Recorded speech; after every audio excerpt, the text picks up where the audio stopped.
Unveiling the Mysteries of the Process Church.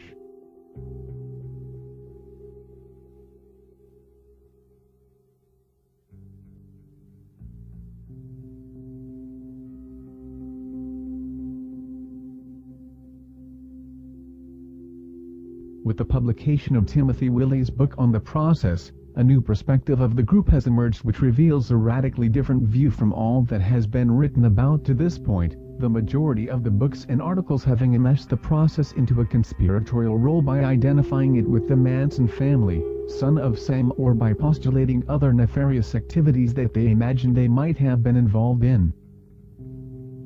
This documentary aims to reveal and dispel the mysteries of the process and is presented from a non-conspiratorial perspective. The process developed into an extremely intelligent, creative and innovative system of psychotherapy which produced shocking results in its effectiveness and beneficially changed the lives of those involved in its methods.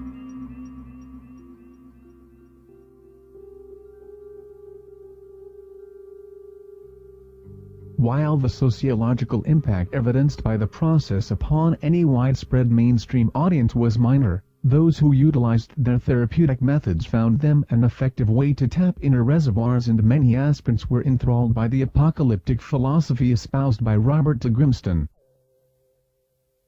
Many of de Grimston's writings are heavily steeped in rhetoric and combine the approach of philosophic logicians with the bombastic apocalyptic style of Austin Osman Spare. The process represented many different things to each of its adherents. It served a myriad of simultaneous functions to those that it attracted and was a unique organization that was much more multifaceted than merely being an offshoot of Scientology.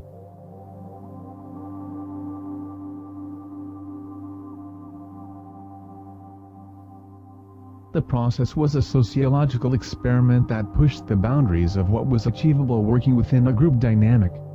It continually evolved and changed from its early period in 1966 to the schism in 1974, at which time it ceased to be known as the process. They initially emerged as a psychotherapeutic group but eventually evolved more religious overtones to their decrees. After their journey to Still, the direction of the group had dramatically changed. The process articulated and promoted a doomsday message concerning an approaching Armageddon. The extremeness of their message being espoused regarding the unity of Christ and Satan, although it was concerned with the reconciliation of opposites, may have been seen as extreme for those who first encountered them. The process believed that the world was coming to an end, but that it would be saved if they could assist both Christ and Satan in their reconciliation. Robert and Mary Ann met while both were deeply involved in the exploration of the methods of Scientology.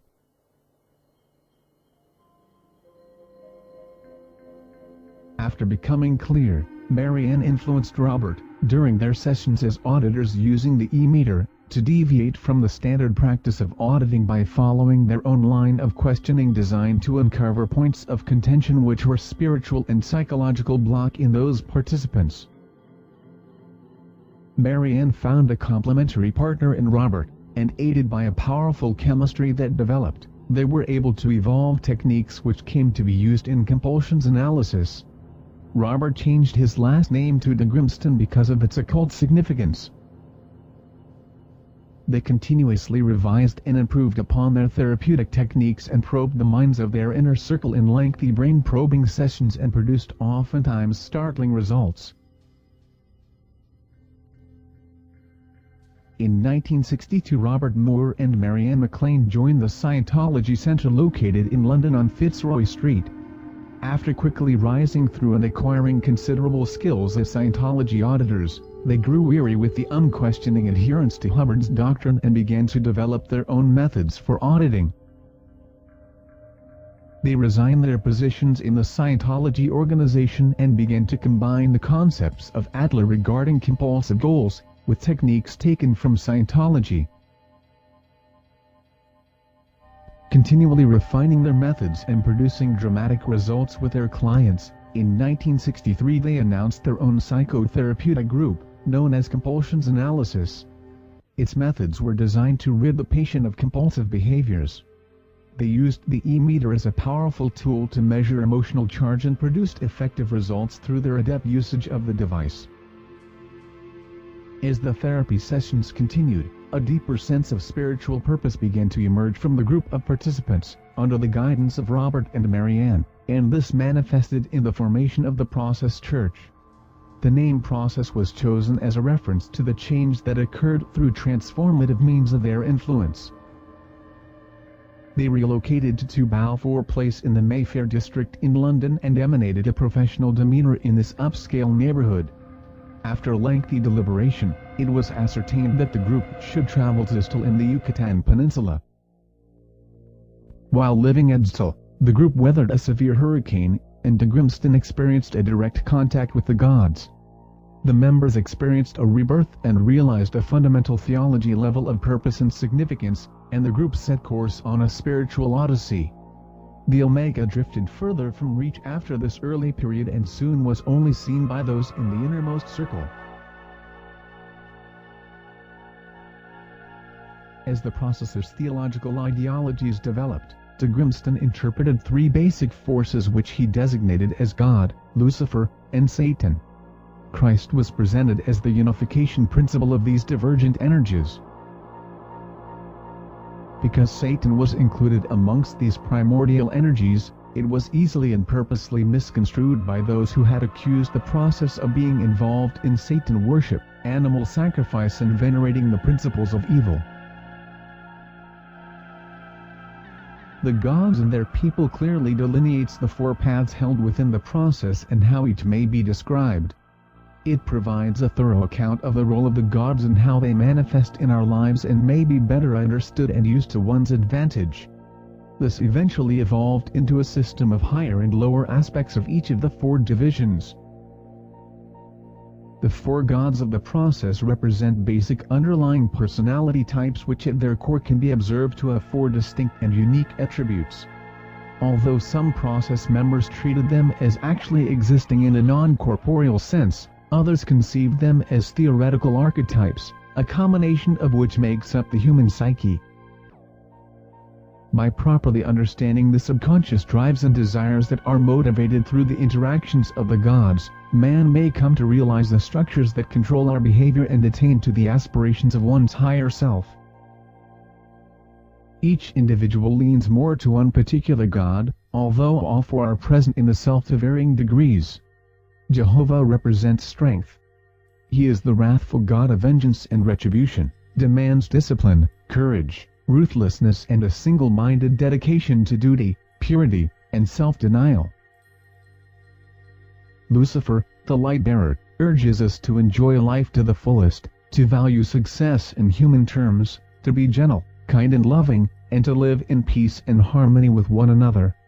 This defines the ethos which characterized the 60s into the 70s generation. Lucifer has always held a special occult significance within magic and secret societies. Blavatsky and the Theosophical Society, Nazi occultism, and Freemasonry all have recognized the primary importance of the mythological role of Lucifer. He is exemplified by an awareness of the physical aesthetics of beauty and body image, hedonistic indulgence, free will, and material success. In Lucifer Rising, Kenneth Anger embodies this image and spirit of Lucifer as a representation of the energies which had been emerging. Satan represented separation, and was perceived as an adversary. He is the receiver of transcended souls and corrupted bodies. He instills in us 2 directly opposite qualities. At one end, an urge to rise above all human and physical needs and appetites, to be all soul and nobody. At the other end, to sink beneath all human codes of behavior and to wallow in a morass of violence, lunacy and excessive physical indulgence. Christ is the unifier and is the emissary of the gods. He plays a pivotal role in the salvation of humanity through his task of unifying the universe. He is the reconciler of opposites and the transcender of conflict. Many rituals were devised to bring process members into communion with each of these gods. It played a major importance for processions to realize that they were subject to the will of the gods. Several books play an especially important role in conveying the message of the process. Exit is a book of teachings of the process, which were originally intended only to be read by internal breathing. It consisted of a series of letters called BI or Brethren Information. It includes BI 7 the Universal Law, BI 5 the Cycle of Ignorance, BI 13 the Separation, BI 14 the Self, BI 16 Control is Contact, BI 19 the Game of the Gods, and BI 20 the Lie. Other important writings include Humanity is the Devil, the Gods and Their People, As It Is, the Gods on War, and the Unity of Christ and Satan. In the Game of the Gods, it is explained the role of the gods as they interact and are reflected in man. Satan's role is explained, as is the purpose of evil. If he didn't exist as a form of separation, the game wouldn't be able to be played. It is through this cycle that union and harmony is maintained. Humanity is the Devil explains that man has faltered in blindness and deception and taken on the role of the adversary. It is an admonishment upon man given in a time of retribution so that man may be able to change his fate. As It Is a pronouncement of mankind's impending calamity. Salvation may be found for those seeking to banish fear and ignorance and live in unity with one's God. It is written for those who desire to break the pattern of reality perpetrated as a lie, and to live life as it really is. Each issue of the Process magazine dealt with subjects with great emotional impact on death, on sex, on fear, on love, etc. The gray forces, which are often referred to in process literature, signify conformity, mediocrity, repression, weak will, resentment, futility, compromise, and the spirit of all that hinders progress and evolution. At its peak period in 1971, the process consisted of about 250 members. People were attracted and drawn into the fold through a number of means. Donating was a practice usually done by messengers and prophets. They were expected to donate and to bring money into the organization, and often functioned on minute amounts of sleep. They hit the streets with a stack of process magazines and other literature and had a goal of raising as much money as possible selling the process materials. Oftentimes, celebrities were encountered while donating and sometimes were enticed into appearing in photos and interviews that ran in the process magazines. Occasionally, they even were curious enough as to attend meetings to discover what the process were all about. The money collected was rigorously tallied and all statistics were kept track of by higher-level members. In the coffee houses run by the process, they advertised classes and group encounter sessions where their psychotherapeutic techniques were demonstrated. In the telepathy developing to circle, a group of participants sat in a circle in a candlelit room facing one another, and once they had chosen a subject of focus, they conducted a meditation in which they vividly imagined subjects that were focused upon, in a sense mocking them up within a subtle level of psychical manifestation. After this process, they discussed and analyzed the images that had appeared. In some instances, prescient information would be gleaned of events that hadn't yet transpired, and sometimes a course was set in motion based upon these messages. One such message led to the group traveling to Still. In the midnight meditation sessions, which were held every Friday and Saturday, a ritual was conducted, led by a single priest serving as the sacrificed. Subjects were decided upon and suggested by the patrons that attended. This consisted of two opposing concepts.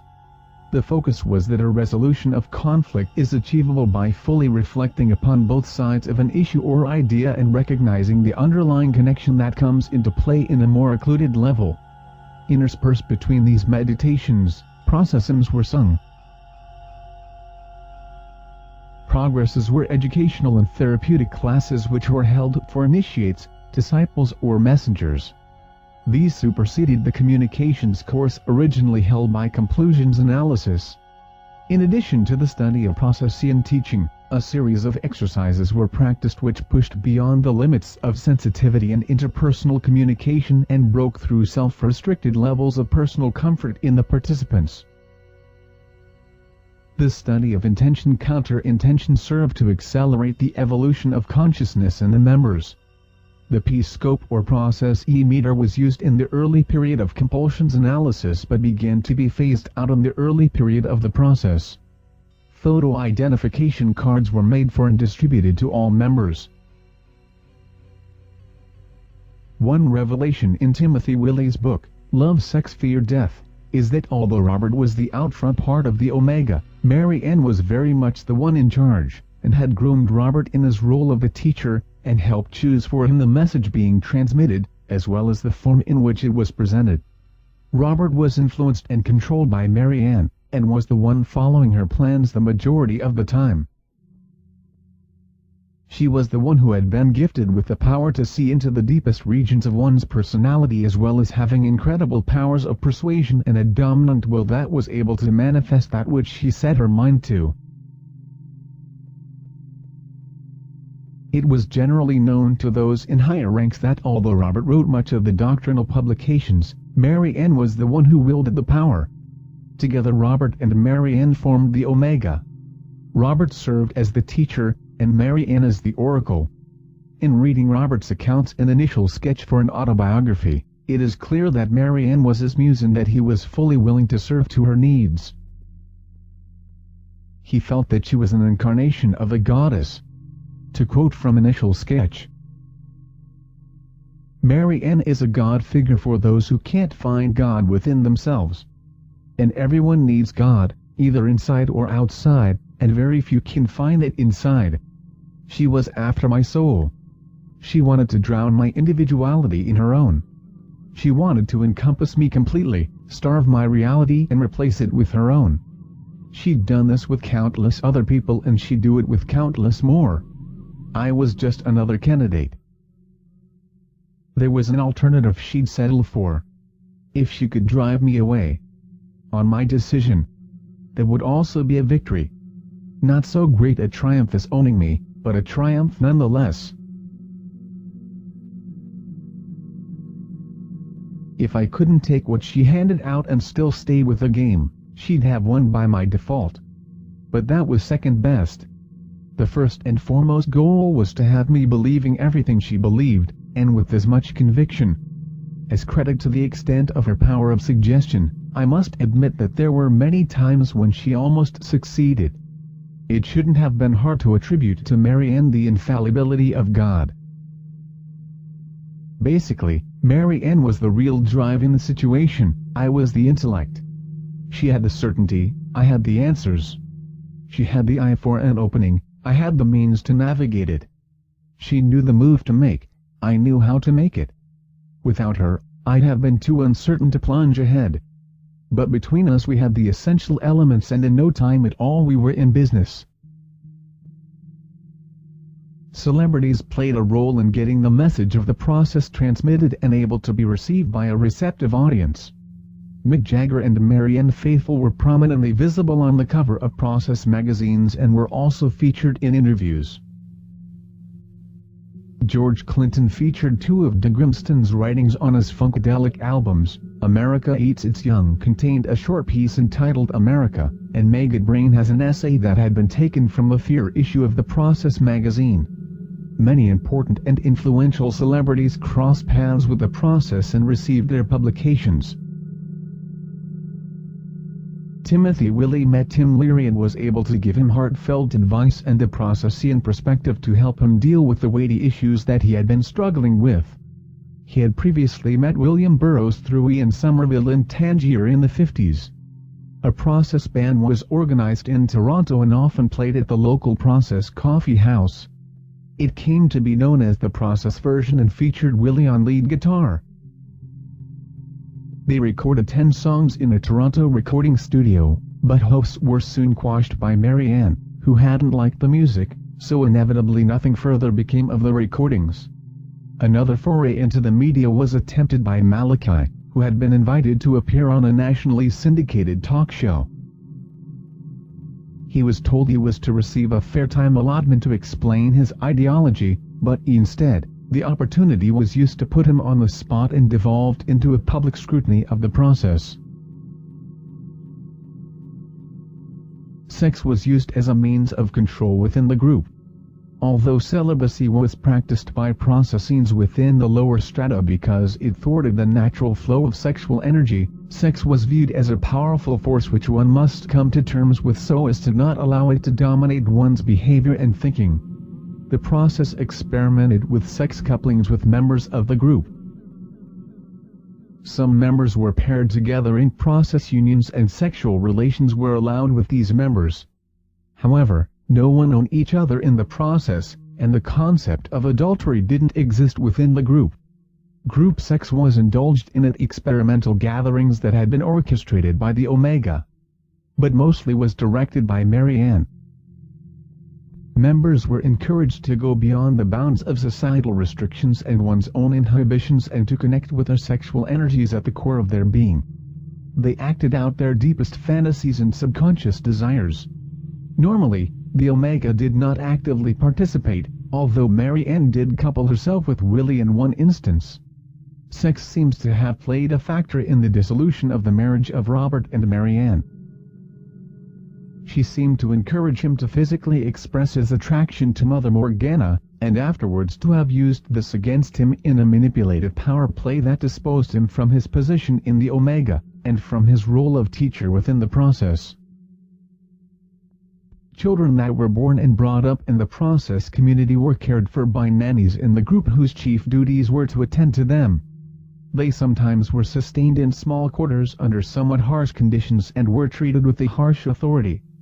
The original mode of dress, or pea gear, was a long black cape with a cowl hood worn over all black attire. The badge of Mendes, which consisted of a black triangle with its point facing downward, and the sabbatic goat of Eliphaz Levi in the center, also adorned the uniform. This struck an intimidating image to those who first encountered a procession. After 1971 this uniform was changed to a more moderate gray leisure suit, designed to change the public perception of church members. Eventually it was determined that the grays were too bland, and may have been too similar to representing the gray forces, so they were changed once again to medium blue. The 4P cross, created by Mother Sybil, consisted of 4 lines which joined at 90-degree angles and formed a square in the middle. It had a similar look to that of a Nazi swastika. The 4 Ps represented in the process symbology follow a fourfold tetragrammatical approach and are also reflective of the earth, air, fire, water division of nature as symbolized in ceremonial magic. The next 4P cross was designed by Robert and was more stylized in its conception and had a similar look to a German iron cross. It was the icon most prominently displayed with process material and the one that they became most recognized by. Another symbol designed by Robert was the conjoined Alpha and Omega symbol. It is referred to as the sign of union and has both mystical and sex-magical overtones to it. The Unity Cross consists of a large silver cross with a coiled red serpent whose body is contained within the cross. It represented the coming together of Christ and Satan, and was a powerful symbol worn by many members. After Robert left the process, the P cross was replaced with a 6-pointed Star of David with 2 Fs. One upside down facing the other, which were conjoined. On March 23, 1974, a schism occurred which resulted in Robert being asked to step down from his position of leadership within the process. This order came from the Council of Masters. Several months after, Robert's writing in their entirety were dropped from the curriculum. Lawyers for the church advised that this would be best to avoid any claims that Robert may try to make concerning the process. Within a short time, the name of the group was changed to the Foundation Church of the Millennium. At this juncture it was decided to do away with the four-God system, removing Lucifer and Satan, and de-emphasizing Christ. The restructuring adhered only to Jehovah. The negative press received from an association with Charles Manson, and the satanic bend of a portion of the church literature, were contributing factors in the establishment of the new order. Its motivation was to distance the process from its prior dark atavistic nature as much as could be achieved. At this critical point, leadership within the group took on a much more rigid, authoritative tone, which resulted in eroding membership within a short time. Robert attempted to continue along on his own. He turned to the New Orleans chapter, which he viewed as having the most potential, and attempted to set up a program to teach courses and start a process college, but was unable to stir enough interest in the project. He wrote the Matthew Commentaries, which was a commentary on the New Testament. He then traveled to Toronto, and then on to Boston, where he began working with a fledgling group which he began to refer to as the Waltham Group, but unfortunately there wasn't enough potential within the group and nothing got off the ground. By 1979, he had given up any further hope of continuing a process group under his leadership and withdrew any further contact with these past associations. After the series of futile attempts, Robert chose to return to the world of the Grey Forces, and took a series of mundane jobs. He tried to propose a legal settlement from the foundation considering all that he had contributed since its inception, but was unable to work out any sort of deal. The Foundation Church took on a more acceptable public appearance and worked in the area of healing, and led a series of courses. They began psychic workshops, focus and forum, which replaced telepathy, developing to circles and progresses. They eliminated the original axiom of the unity of Christ and Satan, stopped using the church emblems, and discontinued singing many of the hymns. In their new structure, which was more spirituality-based, they believed that a Messiah was coming but hadn't yet arrived. Willie realized after having revealed a life-changing meditational experience and then sharing this with Marianne and receiving little feedback or serious consideration, that she felt that to garner any attention towards this would be a threat to her position of authority. Marianne became more tyrannical and intolerant in her leadership after the schism had occurred. In 1975, the name was once again changed to the Foundation Faith of the Millennium. In 1976, a healing ministry was begun in New York. After a dispute with upper-level members, Willie and 7 others chose to leave the group to begin an autonomous subchapter of the Foundation known as the Unit.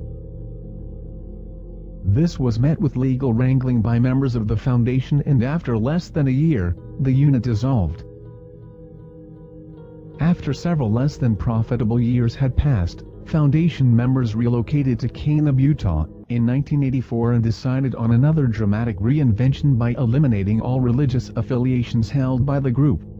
The name Foundation Faith was dropped and changed to a non-profit business known as Best Friends Animal Sanctuary.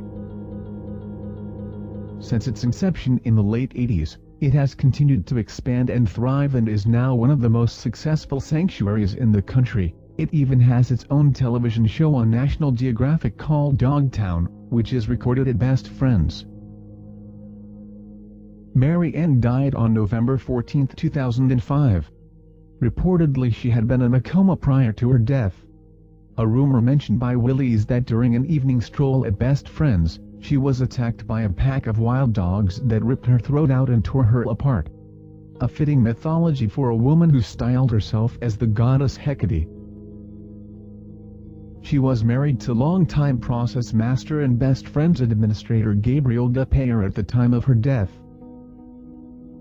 The best book written about the process, from an academic perspective, is Satan's Power by William Bainbridge, published in 1978. It gives a thorough account of the activities and philosophy of the group and follows their history up to the period of the Foundation Faith, and is presented from a sociological point of view. It was written with the assistance of Robert de Grimston, so it may have a slight bias towards his view of how events transpired. In this book, the names and orders were given pseudonyms to protect the confidentiality of those involved. Quite unfortunately, this book was never republished after its first printing and is scarce to come across, but it still can be occasionally seen on the collectible book market. A chapter of Ed Sanders' subjective and highly speculative book on Manson, the family, drew unfounded connections between Manson and the process merely because one of the process headquarters was located in close proximity to where the Manson family were residing.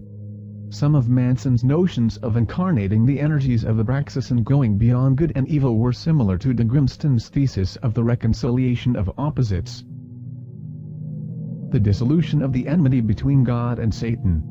While this drew unwanted attention to the process, in subsequent printings of the book, this chapter was removed due to litigation by the process, who successfully sued the publisher E.P. Dutton. The connection had been made in the court of public opinion between Manson and the process.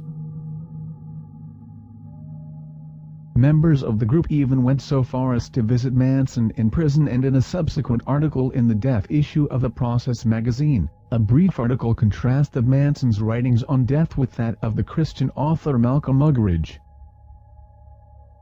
While this may have been seen as taboo to associate with Manson and present his writing, it nonetheless presents a thought-provoking perspective, and its inclusion was quite bold and daring at the time. However, the mere inclusion and association with Manson drew the ire of those who had already viewed the process with trepidation and held fear of the unknown which they represented, and this provided easy fodder with which to draw a loose connection between the process and the nefarious activities of the Manson family. A guilt by association mentality. Manson espoused that he was both Jesus and the devil. This is similar to the process concept of the unity of Christ and Satan, or in other words, coming to terms and uniting both extremes of one's personality so that rather than being at odds with one's nature, they are able to achieve a unity in one's being. In Chapter 5 of the first edition of Sanders the Family, he states that the process appeared in LA in early 1968 and retained a prominent presence until several days before the shooting of Robert Kennedy in June 1968, at which time they dropped out of sight. He quotes de Grimston from Jehovah on War, "Release the fiend that lies dormant within you, for he is strong and ruthless and his power is far beyond the bounds of human frailty."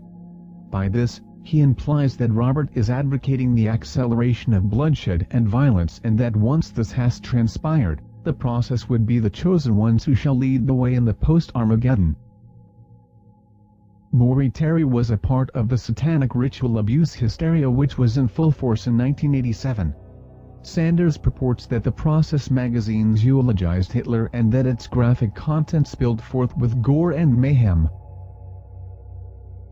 He includes sections from an interview with Brother Eli, also known as Victor Wilde, who had been recruited into the Process in LA. Eli explains that as the Process swept through different parts of the world, they attracted converts, and that by a multi-god approach, the appeal broadened, as certain individuals gravitated toward a particular god. Either Jehovah, Lucifer or Satan, depending upon their predisposition. The Satanists are depicted as the goons with a streak towards violence. Sanders attempts to link the Process to a network of death cults operating in California, and through this to suggest that Charles Manson was involved in this. In a jailhouse interview, when asked whether Manson was familiar with Robert de Grimston, he remarked, "You're looking at him." Although both Process members and Manson were known to have hung out at the Spiral Staircase in Topeka Canyon in Malibu and that both had resided on Call Street, it was at different periods of time, and their paths never directly crossed. Sanders further speculates that the Process may have even been an influence on Robert Kennedy murderer Sirhan Sirhan. While some of the historical accounts in Sanders' research seem to be accurate and to have been gleaned from Process magazines, the conclusions drawn from his research seem to have been gathered from his mistaken beliefs, from reading de Grimston's apocalyptical writings and taking them far too literally. It was quite fortunate that this chapter was removed after the first printing due to the erroneous information it contained after legal action was taken by the Process. Just as in Sanders' book, there is also a chapter in The Ultimate Evil by Maury Terry entitled The Process. Bear in mind that in the year in which this book first appeared, 1987, there was a new scare in the media that focused upon satanic ritual abuse and was also known as the Satanic Panic Epidemic. This book is one that set the foundation for the hysteria being perpetrated and was off-cited when referencing unconfirmed accounts of satanic activity.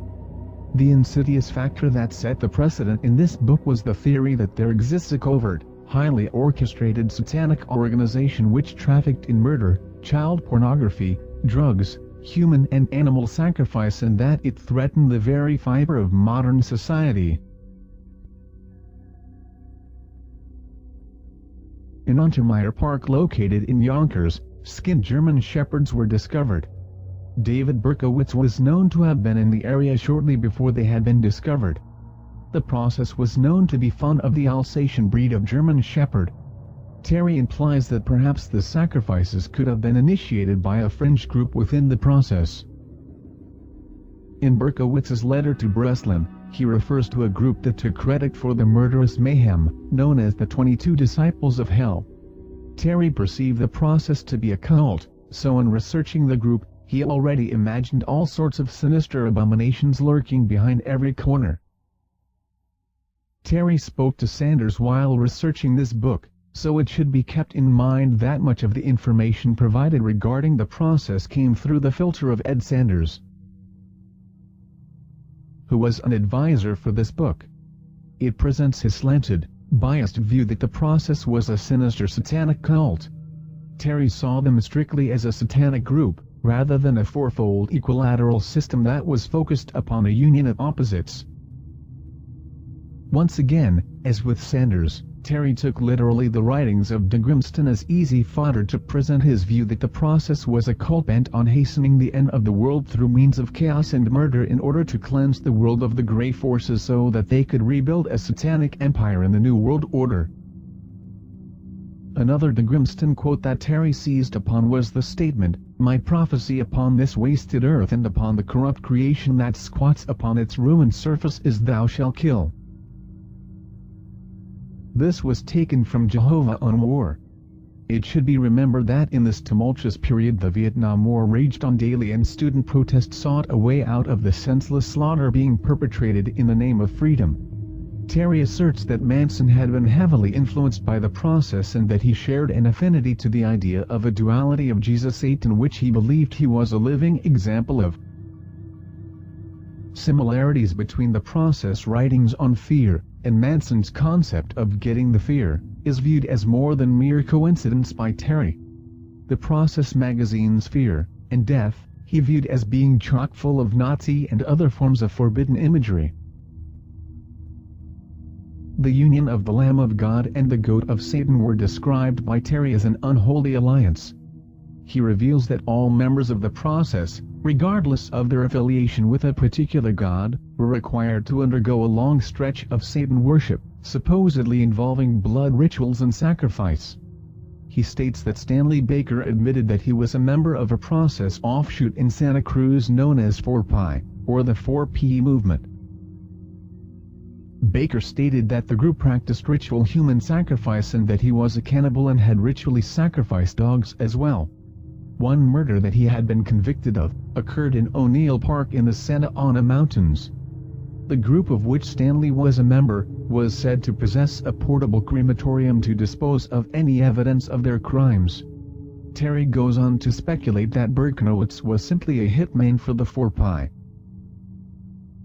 In the updated epilogue to the 1999 edition of The Ultimate Evil, Berkowitz admits that he was a member of 4Pi, and that he had witnessed German shepherds being sacrificed. The occult superstar hitman Manson too has his identity revealed to be Bill Mentzer, and it is stated that he quite possibly could have been the Grand Chingan, the title for the head of 4Pi. He had been convicted of the murder of producer Roy Radin, and may have been involved in several of the Son of Sam killings as well. Manson family members even suggested that Manson may have been the Grand Chingan. In an interview which was broadcast on AE Investigative Reports, Berkowitz now asserted his knowledge of the 4P movement being involved in the drug trade and with underage sex soirees which catered to a wealthy clientele who craved depravity. He purported that they also were involved in producing snuff films. It is stated that Manson also recently revealed in a jailhouse interview to have met the heads of the process in the spiral staircase. In the end of the book, Terry gives a dire revelation that the process or 4P movement, as I believe he is referring to, is still out there and remains active, but is operating in an underground capacity, concealed behind socially acceptable fronts.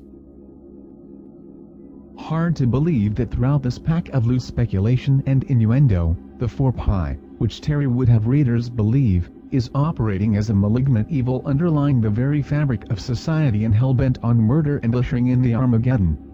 However, it is interesting that since the process first appeared, no member has ever been accused of any crime, nor has Terry's thesis in yellow journalism proved anything to the contrary. According to Peter Levenda, members of the process were often seen in Herman Slater's Magical Child store in Manhattan. Allegations have suggested that initially the process was a front for a German neo-fascist group founded by the German Democratic Party, and that Mary Ann believed herself to have been the reincarnation of Joseph Goebbels. It was known that she had studied Hitler's ascension to power. Although the process incorporated Satan into the echelon of gods in the late 60s, the Processian Satan symbolism differed greatly from the one depicted in the Church of Satan. Some suggest that the 4pi group was a continuation of a group that splintered off from the satanic branch of the process, which rather than disbanding with Mary Ann's strictly Jehovian process after 1974, merely remained and continued to operate underground. In Helter Skelter, by Bugliosi, some speculation was raised that Bruce Davis, a Manson family member, visited the process headquarters in 1968, as well as the London Scientology headquarters, but this has never been substantiated. UFO author Whitney Strieber stated that he had also visited the process headquarters in London in 1968, prior to his alien encounters. In Sinister Forces, Levenda teeters between just suggesting the possibility of Manson having direct dealings with the process, and in other places definitively asserting that they had been in contact with one another. In the early 90s, a collective was began by Genesis P-Orridge, Nivek Ogre, and William Morrison, who had all shared a deep and abiding appreciation of an interest in the process Church of the Final Judgment. It was an open-ended collective as espoused the ideas and theories of the process. A new order was initiated by Genesis simultaneous to this, which was known as the Outer Process International or TOPI, not to be confused with the Temple of Psychic Youth or TOPY. The collective were involved with a website isprocess.org, which offered discourse and dialogue regarding the process. It encourages involvement with writers and artists who wish to share Processian-inspired materials. An online writing attributed to Father Malachi, but very much couched in the P-Orridge writing style, is called The Process Is, and provides an excellent explanation of the process philosophy and how the process techniques can be utilized to regain control in one's life and provide the liberation needed to achieve one's desires. It fully explains the goals and aims of chatprocess.org as serving to achieve greater understanding of the methods of the process, and a deeper awareness and purpose in divining one's true will. In 1996, Skinny Puppy released an album entitled The Process. It is a concept album based on the process Church of the Final Judgment. On the Psychic TV CD Force the Hand of Chance is a hidden track not mentioned on the track listing, which is a short, mind-warping barrage that includes a series of questions similar to ones that may be given to one hooked up to the P-scope, followed by an unsettling pronouncement, "Welcome to the process." Music video producer William Morrison of Process Media Labs, in assistance with Genesis P-Orridge, released a video called The Process Is the Product, and in addition, Morrison made 2 music videos for Skinny Puppy's The Process for the songs Hard Set Head and Candle, which used elements from the collaborative video. Both are replete with process church imagery taken from that initial video collaboration. In 1988, a site sprang up known as the Society of Processines, which appears to be purely an online endeavor that provided information and links to process publications and other materials. They offered to raise awareness into areas of interest to modern-day processines and for those desirous to see things through a Processian perspective. It appears to have some connection with Process.org. An advertisement for Love, Sex, Fear, Death by Timothy Willie, published by Feral House, was directed by Morrison and is listed on YouTube and includes the secret audio track by Psychic TV. Welcome to the process.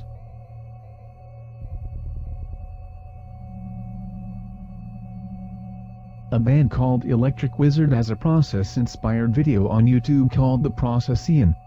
Timothy Willie has a brief interview on YouTube and answers several questions regarding the process. A website called the Neo Church of Final Judgment at 4p2.org was an experiment by Joseph Matheny of Ong's Hat infamy. An online interview with Matheny is entitled Fear and Loathing on the Internet Redux Part 1. The interview is conducted by Nick Pell of Black Sun Gazette and is taken from a podcast from February 23, 2009, on G-Spot.